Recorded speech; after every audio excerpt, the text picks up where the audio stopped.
Hello everyone, nationalist movement for freedom and partition 1939 to 1947। तो ये हमारा पार्ट नंबर 6 है चैप्टर 10 का स्पेक्ट्रम की बुक का। इससे पहले हमने 5 जो पार्ट कवर कर लिए, उसमें हमने ये वाले टॉपिक्स जो हैं वो कवर किए थे।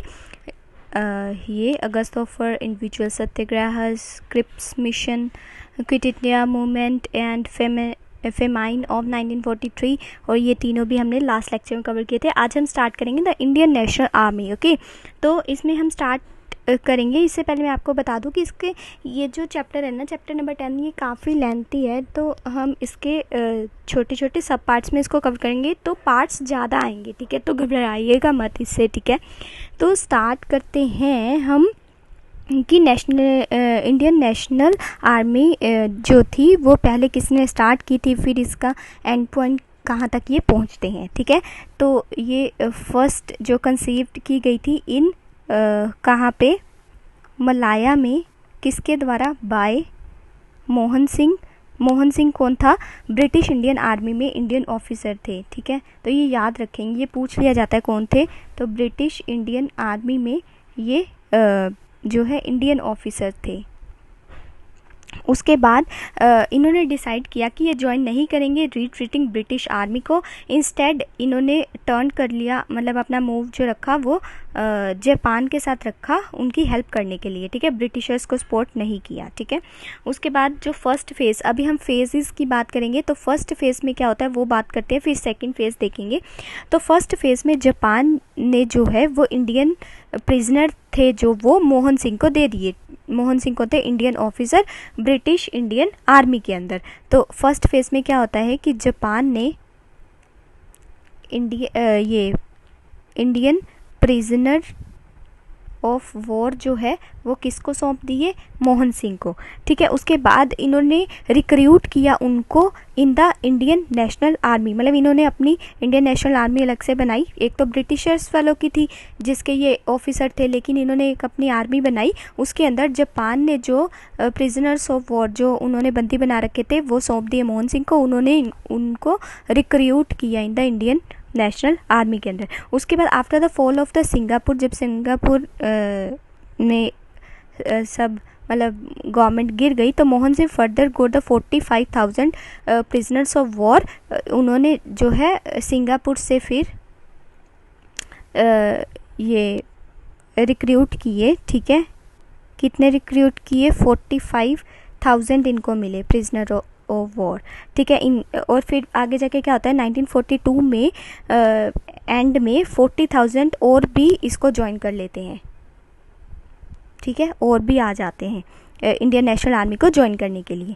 उसके बाद ये काफ़ी मतलब अच्छा चलता है और इसकी सराहना भी होती है। इवन कि इंडियन नेशनल कांग्रेस भी इनको इनविटेशन देती है कि आप आइए, और also the check against the misconduct of the Japanese against Indians in the South East Asia and the bulwark against the future Japanese occupation of the India. तो इसके ऊपर ये एक चेक भी लगा दिया गया कि आगे से जो है जापानीज़ जो है वो कुछ गलत ना करें एंड ऑक्यूपेशन ऑफ इंडिया की वो बात ना करें। उसके बाद क्विट इंडिया मूवमेंट जो है उसका ब्रेकआउट हो जाता है। ये मतलब क्विट इंडिया मूवमेंट आने के बाद इंडियन नेशनल आर्मी को जो है एक फिलिप मिलता है, एक और प्रोत्साहन मिलता है, और ये काफ़ी उभर के सामने आती है। और 1942 में फर्स्ट डिवीज़न जो होती है इंडियन नेशनल आर्मी की वो फॉर्म की जाती है 16,000 अप्रोक्सीमेट 16,000, क्योंकि 16,300 मैन के साथ जो है ये फॉर्म की जाती है। कब? ये याद रखेंगे, क्विट इंडिया मूवमेंट जो कि हमने पढ़ लिया पहले, ठीक है। तो क्विट इंडिया मूवमेंट के साथ इसको एक फिलिप मिलता है, किसको? इंडियन नेशनल आर्मी को, इंडियन नेशनल आर्मी, ठीक है। क्विट इंडिया मूवमेंट था, सॉरी ये। उसके बाद with the Japanese contemplating an Indian invasion the idea of the armed wing of INA seems more relevant to them, ठीक है, क्योंकि जापानीज़ भी थे जो वो भी ऑक्यूपाई करना चाहते थे इंडिया को। तो फिर ये जो था एक बहुत इंडियन नेशनल आर्मी के जो लोग थे वो एक बहुत ही अच्छा ज़रिया बनते कि इन सभी जो इन्वेजन्स कर रहे हैं उनको स्टॉप किया जा सके। But soon the serious differences emerge between the Indian army officers and जो कि मोहन सिंह द्वारा चलाई जा रही थी, एंड द जापानीज़ जो कि इम्पोर्टेंट रोल प्ले कर रहे थे इंडियन नेशनल आर्मी, क्योंकि मैंने आपको बताया कि जापान ने जो है प्रिजनर्स ऑफ वॉर जो है वो दे दिए थे मोहन सिंह को। ठीक है, आगे जाके इनमें डिफरेंसेस क्रिएट हो जाते हैं। ठीक है, तो actually the Japan wanted a token force of the 2000 only, while Mohan Singh wanted the raise of the army by the 2 lakh. तो वो सिर्फ 2000 देने को तैयार थे, लेकिन जो मोहन सिंह थे उनको 2 लाख तक के चाहिए थे, क्योंकि ये अपनी ही एक आर्मी बना के इनको इन्वेजन्स करने से रोकना चाहते थे। तो ये सारा था आपका फर्स्ट फेज़ में। अभी हम बात करेंगे सेकंड फेज़ की। इससे पहले एक बार फटाफट से देख लेते हैं कि हमने क्या क्या देखा। तो ये जो था मलाया में मोहन सिंह के द्वारा जो है स्टार्ट किया गया। इंडियन नेशनल आर्मी सीधा सीधा पूछा जा सकता है किसके द्वारा चलाई गई थी, तो मोहन सिंह के द्वारा। और ये इंडियन ऑफिसर थे ब्रिटिश इंडियन आर्मी के अंदर। ठीक है, जापान के साथ इन्होंने एक समझौता किया जिसमें जापान ने प्रिजनर्स ऑफ वॉर जो है वो मोहन सिंह को सौंप दी, और इन्होंने अपनी इंडियन नेशनल आर्मी जो है वो तैयार कर दी उनको रिक्रूट करके। फिर आगे जाके सिंगापुर ने भी जो है, जब उनकी गवर्नमेंट इतनी वहाँ पे स्टेबल नहीं थी, तो 45,000 प्रिजनर्स ऑफ वॉर इनको वहाँ से मिल गए, और फिर आगे जाके 40,000 और भी इनको ज्वाइन कर लेते हैं। ठीक है, लेकिन जो जापान था वो ओनली 2000 देने को तैयार थे इनको, लेकिन जो मोहन सिंह थे वो 2 लाख तक के लेना चाहते थे। क्यों लेना चाहते थे? क्योंकि ये अपनी एक इंडियन नेशनल आर्मी पूरी स्ट्रॉन्ग बना सके, ताकि कोई भी भारत को इन्वेड न कर सके। ठीक है, और फिर आगे जाके जापान एंड मोहन सिंह के अंदर काफ़ी सारे डिफरेंसेस क्रिएट हो जाते हैं। ओके, तो आगे चलते हैं, इसको मैं रब कर देती हूँ। तो उसके बाद अभी हम बात करेंगे सेकंड फेज़ की। तो सेकंड फेज़ के अंदर अब आ जाते हैं सुभाष चंद्र बोस, जो कि सिंगापुर जाते हैं 1943 के अंदर। 1943 के अंदर सुभाष चंद्र बोस जो है अब सिंगापुर जाएंगे। ठीक है, उन्होंने कांग्रेस छोड़ दी है, लेफ्ट कांग्रेस, क्योंकि इनके डिफरेंसेस क्रिएट हो गए थे गांधी के साथ, डिफरेंसेस विद गांधी। फिर आपको याद होगा कि 1940 में ये फॉरवर्ड ब्लॉक की भी स्थापना करते हैं, फॉर्म्ड फॉरवर्ड ब्लॉक। ये पूछा जा सकता है फॉरवर्ड ब्लॉक किसने बनवाया था, कब बनाया था, ठीक है, क्यों बनाया था। तो ये सब कुछ इसी में कवर हो जाता है कि सुभाष चंद्र बोस द्वारा बनाया गया था। 1940 में डिफरेंसेस हो गए थे गांधी के साथ, इसलिए कांग्रेस को छोड़ दिया था उन्होंने, एंड देन सिंगापुर वो चले गए थे। अब सिंगापुर जाने पे ना, मतलब ये ऐसे सीधा नहीं सिंगापुर गए थे। ठीक है, तो ये काफ़ी इन्होंने स्ट्रगल किया, और इनकी जो एक मूवी है मैं प्लीज़ रिकमेंड करूँगी आपको, वो ज़रूर देखिएगा। उसमें आपको सुभाष चंद्र बोस का पूरा, मतलब उन्होंने क्या क्या कैसे कैसे उन्होंने स्ट्रगल किया कि हम कैसे आज़ाद करवा सकते हैं भारत को, उसके ऊपर पूरी बहुत बढ़िया मूवी है। ठीक है, आप प्लीज़ ज़रूर देखिएगा। उसके बाद अभी हम बात कर लेते हैं कि ये कैसे पहुँचे सिंगापुर। ठीक है, तो वो मूवी अभी मैं आपको यहाँ पे बता दूंगी, लेकिन जब वो मूवी देखोगे एंड देन रिलेट करोगे उससे, तो आपको बहुत जल्दी समझ में आएगा। तो 1941 में क्या हुआ कि ये भारत से एस्केप हो गए, जहाँ पे मतलब इनको जो है वो फिर हाउस अरेस्ट पे रख दिया। 1941 में इनको हाउस अरेस्ट पे रख दिया, और इनको बिल्कुल भी बाहर जो है वो पुलिस की पहरा लगा दिया कि कोई नहीं जा सकता था। एंड रशियन लीडर्स जो थे for help against the Britain, ठीक है, वो रशिया जो था वो अगेंस्ट में था ब्रिटेन के। तो और ये जो सुभाष चंद्र बोस थे ये फिर रशिया जाते हैं। ठीक है, रशिया से फिर जर्मनी जाएंगे, जर्मनी से देन सिंगापुर जाएंगे। ये इनकी जर्नी रहती है। ठीक है, तो जब इनको हाउस अरेस्ट पे रखते हैं तो फिर ये एक दिन बहाना लगाते हैं कि मतलब इनकी तबीयत बहुत ख़राब है वगैरह, और ये चुपके से फिर निकल जाते हैं। कहाँ पे? रशिया जाते हैं, लेकिन रशिया डायरेक्टली नहीं जाते, ये पहले जाते हैं अफ़गानिस्तान। ठीक है, ठीक है, उसके बाद अफ़गानिस्तान जाने के बाद देन ये रशिया जाते हैं, जर्मनी जाते हैं, देन हिटलर की मदद से फिर ये सिंगापुर जाते हैं। ठीक है, फिर सिंगापुर जाने के बाद वहाँ पे इनको जो है ना वो रास बिहारी बोस जो है वो इनको सपोर्ट करता है, और अपने जो भी उसने बनाई होती है ना लोगों की ग्रुप जो बनाया होता है आर्मी, ठीक है, जो इन्होंने आर्मी बनाई होती है वो फिर सौंप देते हैं सुभाष चंद्र बोस को कि अब तुम ही इसकी कमान संभालो, ठीक है। और जो इंडियन रेजिडेंट्स रह रहे होते हैं साउथ ईस्ट एशिया में, जैसे कि बर्मा, मलाया, सिंगापुर, वो भी इनको ज्वाइन कर लेते हैं। उसके बाद प्रोविंशियल इंडियन गवर्नमेंट, जिसका हेड क्वार्टर जो होता है रंगून, सिंगापुर में होता है, वो सेटअप किया जाता है 1943 में। वेरी इंपॉर्टेंट पॉइंट, 1943 के अंदर प्रोविंशियल, ये याद रखिएगा, इंडियन गवर्नमेंट जो है जिसका हेड क्वार्टर कहाँ बनाया जाता है, रंगून एंड सिंगापुर में, ठीक है, ये याद रखिएगा। उसके बाद ये जो प्रोविंशियल गवर्नमेंट होती है ये रिकॉग्नाइज की जाती है by the axis power and recruits were train end funds collected by the INA। और वुमेन रेजिमेंट भी होता है इसमें, बहुत इंपॉर्टेंट, जिसकी मतलब जो हेड होती है वो मतलब एक उसमें जो वुमेन रेजिमेंट होता है उसका नाम जो होता है वो होता है रानी झांसी रेजिमेंट,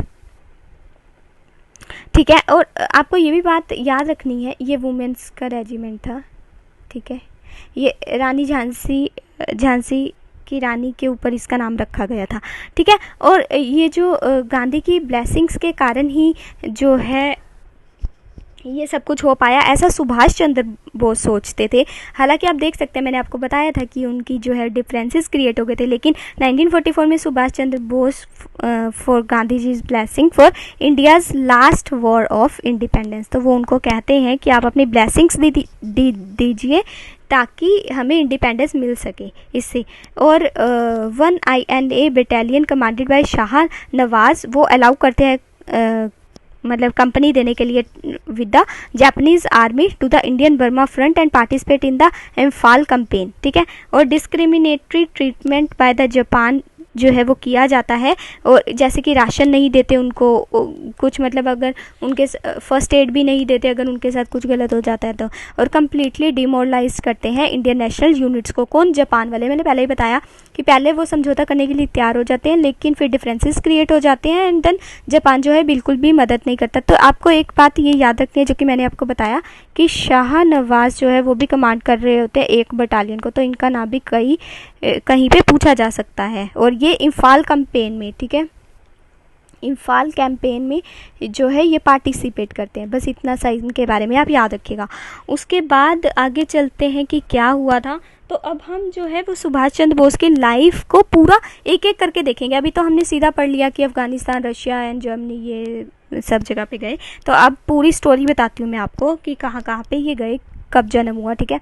तो सबसे पहली बात कि 23 जनवरी को इनका जन्म होता है 1897 में, ठीक है, और कटक में जो कि बंगाल में था, बंगाल प्रेसिडेंसी में था, ठीक है। उसके बाद 1919 में ये ग्रेजुएट करते हैं, अपनी ग्रेजुएशन कंप्लीट करते हैं कलकत्ता यूनिवर्सिटी से, ठीक है, यहाँ से ये ग्रेजुएशन करते हैं। उसके बाद ये इंग्लैंड चले जाते हैं, ठीक है। उसके बाद 1920 में ये वेरी इंपॉर्टेंट पॉइंट कि ये इंडियन सिविल सर्विसेज की जो एग्ज़ाम होता है वो क्रैक करते हैं, और इनकी पोजीशन भी पूछी जा सकती है, तो 4th पोजीशन पर ये आए थे। उसके बाद 1921 में ये रिज़ाइन दे देते हैं, अपना रेजिग्नेशन सौंप देते हैं इंडियन सिविल सर्विसेज से, और ज्वाइन कर लेते हैं कांग्रेस को, ठीक है। और इनके जो पॉलिटिकल गुरु थे वो भी, ये भी पूछा जा सकता है आपसे, तो किससे ये इन्फ्लुएंस थे या फिर पॉलिटिकल गुरु इनके कौन थे, तो चित्तरंजन दास एंड महात्मा गांधी, ठीक है। अगर आपसे पूछे पॉलिटिकल गुरु और अगर एक ही नाम आए तो इसमें आप इसे ही टिक करेंगे, ठीक है। तो ये 2 पॉइंट्स काफ़ी इंपॉर्टेंट है कि एक तो 4th पोजीशन आई थी इंडियन सिविल सर्विसेज, 1920 में क्रैक किया था, 1921 में रिज़ाइन दे दिया था, पॉलिटिकल कांग्रेस को इन्होंने ज्वाइन कर लिया था, पॉलिटिकल गुरु चित्तरंजन दास थे। आगे चलते हैं इनकी स्टोरी के अंदर, ठीक है। तो 1921 में ये पहली बार जेल जाते हैं, ठीक है, कितने मंथ्स के लिए, 6 मंथ्स के लिए इनको जेल होती है, और 1923 में ये मेयर बन जाते हैं कलकत्ता के, ठीक है। उसके बाद 1924 में, अभी हमने पढ़ा 21 में 6 मंथ्स के लिए जाते हैं, 1924 में ये अगेन जाते हैं जेल के अंदर, इनको इम्प्रिजन कर दिया जाता है, डिपोटेड टू बर्मा मांडले जेल, ठीक है, तो यहाँ पे इनको भेज दिया जाता है। फिर आगे जाके 1927 में इनको रिलीज़ कर दिया जाता है, छोड़ दिया जाता है। उसके बाद 1927 में इंडिपेंडेंस लीग फाउंड की जाती है इनके द्वारा? इंडिपेंडेंस लीग जो है वो फाउंड की जाती है इनके द्वारा। ये पूछा जा सकता है कि इंडिपेंडेंट लीग जो है वो किसके द्वारा स्टार्ट की गई थी, कब स्टार्ट की गई थी? तो ये सुभाष चंद्र बोस का चल रहा है, ठीक है। उसके बाद 1928 में oppose the dominion status as proposed in the Nehru's report. Very important, 1928 में क्या होता है कि जो डोमिनियन स्टेटस नेहरू लेके आते हैं उसको ये अपोज करते हैं कि ये नहीं अब हमें चाहिए, अब हमें पूरी आज़ादी चाहिए। इसके बारे में बात हमने पहले भी कर रखी है नेहरू रिपोर्ट के बारे में। आगे चलते हैं, आई थिंक ये क्लियर हो गया होगा आपको। उसके बाद 1938 में 28 में तो हमने बात की, उन्होंने रिजेक्ट कर दी नेहरू रिपोर्ट को, ठीक है, जो डोमिनियन स्टेटस की बात कर रहा था। 1938 में क्या होता है कि ये प्रेसिडेंट बन जाते हैं, मतलब इनको इंडियन नेशनल कांग्रेस का प्रेसिडेंट ना दिया जाता है। वेरी इंपॉर्टेंट पॉइंट, सेशन कहाँ पे हुआ था? तो हरिपुरा, गुजरात में। Very important point. उसके बाद 1939 में जो है इनको अगेन दोबारा चुना जाता है प्रेसिडेंट के लिए। किसके प्रेसिडेंट के लिए? Indian National Congress. लेकिन गांधी जी चाहते हैं कि पट्टा भाई सीतारमैया जो है वो बने।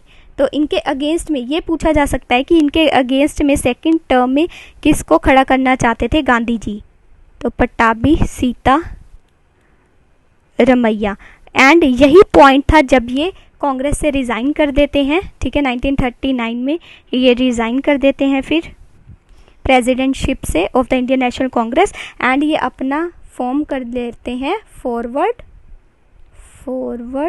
ब्लॉक 1940 में, ठीक है। अब फिर 1940 से ये हाउस अरेस्ट, जब फॉरवर्ड ब्लॉक ये फाउंड करते हैं उसके बाद 1940 में इन्हें हाउस अरेस्ट कर लिया जाता है ब्रिटिशर्स के द्वारा,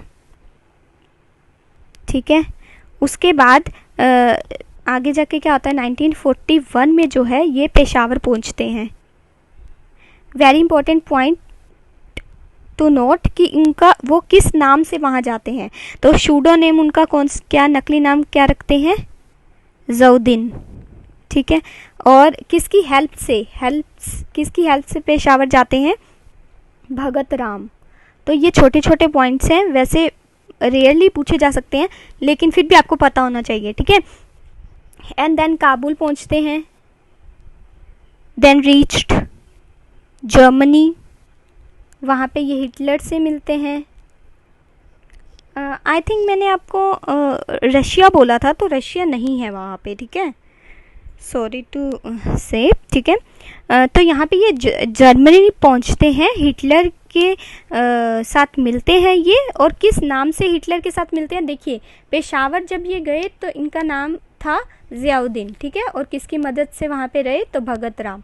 उसके बाद जब काबुल से फिर ये जर्मनी जाते हैं, हिटलर से मिलते हैं, तो किस नाम से मिलते हैं वो भी आपको पता होना चाहिए, ऑरलैंडो मज़ेटो, ठीक है। उसके बाद जो है हिटलर की हेल्प से ये फ्रीडम आर्मी स्टार्ट करते हैं, मुक्ति सेना, ठीक है। और इनको जो है इसके अंदर कौन कौन होता है? Prisoners of war of Indian origin captured by the Germany and the Italy. तो जर्मनी एंड इटली के जो प्रिजनर वॉर्स होते हैं वो इनमें इंक्लूड किए जाते हैं। तो अभी हम थे कहाँ पे कि फ्रीडम आर्मी। ये भी पूछा जाता है कि हिटलर की हेल्प से कौन सी आर्मी स्टार्ट की गई थी सुभाष चंद्र बोस के द्वारा? तो फ्रीडम आर्मी, तो ये याद रखिएगा, मुक्ति सेना। तो इसके अंदर कौन कौन थे प्रिजनर्स ऑफ वॉर? कहाँ कहाँ के थे? एक तो जर्मनी के ही होंगे, ठीक है, हिटलर ने दिए थे, और दूसरा इटली के, ठीक है। उसके बाद इनका एक ऑफिस भी वहाँ पे खोल दिया जाता है, कहाँ पे? ड्रेसडन जर्मनी में, ठीक है। उसके बाद वहाँ के लोग, ठीक है, कहाँ के लोग? जर्मनी के लोग।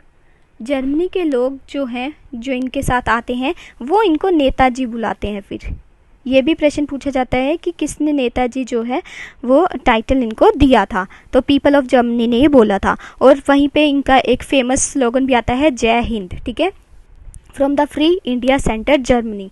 तो जय हिंद भी जो है वहीं पे स्लोगन सामने निकल के आता है। उसका 1942 में बात करते हैं, ये इनकी जो मीटिंग होती है वो रास बिहारी बोस ये ले रहे होते हैं, ठीक है। और इन्होंने जो है वो एक्सटेंड कर दी थी अपनी इंडियन आर्मी जो इन्होंने बनाई थी, कहाँ से, मलाया टू बर्मा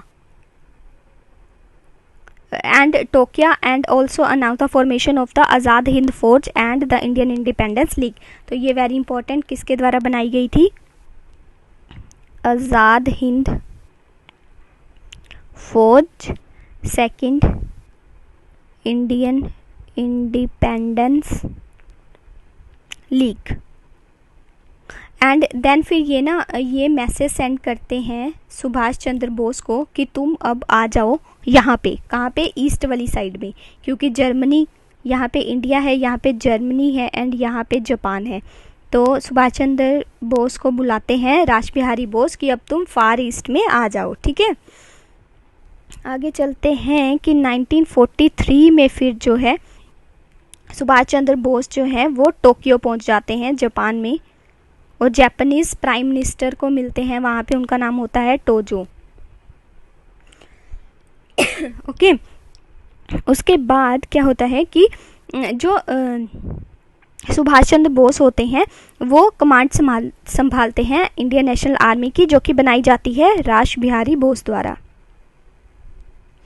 उसके बाद जो प्रोविंशियल गवर्नमेंट बनाई गई थी for free India at Singapore, जिसका हेडक्वार्टर वहाँ पे होता है, और उसके अंदर जो है HC चटर्जी, MA अय्यर, लक्ष्मी स्वामीनाथन जो कि वुमेन डिपार्टमेंट से थी, इन सब का हेडक्वार्टर कहाँ पे बनाया जाता है, रंगून के अंदर, जिसको जर्मनी एंड जापान दोनों सपोर्ट करते हैं, ठीक है। और यहीं पे ये फेमस स्लोगन देते हैं, give me blood I will give you freedom given in Malaysia. Very important slogan it is. अभी हमने पढ़ा था कि जय हिंद का स्लोगन कहाँ पे दिया गया था, तो वो जर्मनी में दिया गया था, तुम मुझे खून दो मैं तुम्हें आज़ादी दूंगा, ये मलेशिया में दिया गया था। तो यहाँ पे आपको कंफ्यूज नहीं होना है, ठीक है। जय हिंद का जो स्लोगन था वो जर्मनी में दिया गया था, तुम मुझे खून दो, मतलब इंग्लिश में give me blood I will give you freedom, ठीक है। वो वाला स्लोगन जो है वो मलेशिया में दिया गया था, ठीक है। तो ये कुछ बातें आप याद रखेंगी। उसके बाद रंगून में इनका हेडक्वार्टर होता है, मैंने अभी बताया ना, प्रोविंशियल गवर्नमेंट जो कि फ्री इंडिया के लिए बनाया जाता है एट सिंगापुर, जिसके अंदर HC चटर्जी, MA अय्यर, लक्ष्मी स्वामीनाथन, इनका जो हेडक्वार्टर है वो रंगून में होता है, जिसको जापान एंड जर्मनी सपोर्ट कर रहे होते हैं, ठीक है। उसके बाद 1943 में अंडेमान एंड निकोबार आइलैंड्स ये दे दिए जाते हैं, given by Japanese army to Indian National Congress. तो वेरी इंपॉर्टेंट पॉइंट, ये कब, ये अभी बताऊंगी, इससे करंट अफेयर भी जो है वो रिलेटेड है, ठीक है। तो ये दे दिए जाते हैं, जापान आर्मी जो है वो दे देती है किसको, इंडियन नेशनल आर्मी को। और फिर अंडमान एंड निकोबार का जो नेम है वो रीनेम कर दिया जाता है शाहिद द्वीप एंड स्वराज द्वीप, ठीक है। तो यहाँ पे शाहिद जो है वो अंडेमान है, निकोबार जो है वो स्वराज है, ठीक है। उसके बाद अभी फिर इनके नाम ना आगे जाके चेंज कर दिए जाते हैं, लेकिन अब पीछे ना नरेंद्र मोदी जो है वो 2018 में ना यहाँ पे गए थे इनकी एनिवर्सरी पर, ठीक है। तो फिर इनका नाम जो है वो दोबारा से चेंज कर दिया गया। तो ये बात आपको करंट अफेयर ज़रूर मतलब ध्यान रखिएगा, ठीक है। तो इनके नाम जो है ना वो चेंज कर दिए गए थे कुछ आइलैंड्स के, ये करंट अफेयर है, ध्यान रखिएगा, ठीक है। तो रोस आइलैंड जो था, एक रोस आइलैंड था, एक नील आइलैंड था और एक हैवलॉक आइलैंड था, ठीक है। अब इनके नाम जो है वो चेंज कर दिए गए। रोस आइलैंड का नाम रख दिया गया नेताजी सुभाष चंद्र बोस आइलैंड। नील आइलैंड का नाम रख दिया गया शहीद आइलैंड, जैसे कि ये वाला था पहला अंडेमान वाला, ठीक है, शहीद आइलैंड। और जो हैवलॉक आइलैंड है उसका नाम रख दिया गया स्वराज आइलैंड। ये 2018 की बात है, ठीक है। ये आप बात ध्यान रखेंगे, ये वेरी इंपॉर्टेंट करंट अफेयर है, ठीक है, तो याद रखिएगा इसे। उसके बाद आगे चलते हैं कि 1944 में जो है ना वो सुभाष चंद्र बोस जो हैं वो महात्मा गांधी को फादर ऑफ नेशन कहते हैं। ये भी प्रश्न पूछ लिया जाता है कि फादर ऑफ नेशन जो है वो महात्मा गांधी को किसने बोला, तो सुभाष चंद्र बोस ने बोला, ये याद रखिएगा। From Azad Hind radio and first question, मतलब कहाँ से बोला था ये भी पूछा जा सकता है। तो ये जो आज़ाद हिंद रेडियो में इन्होंने जो है उनको गांधी जी को फादर ऑफ नेशन बोला था। फिर आगे जाके 1945 में जो है वो surrender of Japan in the second world war and INA was surrender, क्योंकि जापान भी सरेंडर्ड हो गया क्योंकि वर्ल्ड वॉर 2 जो है वो फिनिश हो रहा है, तो जापान सरेंडर्ड, उसी के साथ साथ इंडियन नेशनल आर्मी भी सरेंडर्ड। उसके बाद मतलब ये तो था 15 अगस्त 1945 को। आगे 18 अगस्त को क्या होता है फिर 1945 में सुभाष चंद्र बोस की मतलब रिपोर्ट आती है, सुभाष चंद्र बोस की जो है वो डेथ हो चुकी है, मतलब ये डाई हो चुके हैं। लेकिन कैसे हुए थे कि एयर क्रैश हो गया था, ऐसी न्यूज़ आई कि एयर क्रैश में इनकी डेथ हो चुकी है एट कहाँ पे, ताइपाई ताइवान में। ठीक है, मिस्टीरियस डेथ थी, मतलब अभी तक इसका राज किसी को पता नहीं है कि कैसे इनकी डेथ हुई थी। ठीक है, तो ये था सारा इंडियन नेशनल आर्मी के ऊपर का लेक्चर। अभी नेक्स्ट लेक्चर में हम पोस्ट वॉर नेशनल अपसर्ज देखेंगे जो कि 1945 टू 1946 एक ही ईयर का था। ठीक है, उसके बाद Congress election campaign and INA trials देखेंगे। तो काफ़ी लंबा लेंथी चैप्टर है, आज यहीं पे इसको फिनिश करते हैं। Thank you.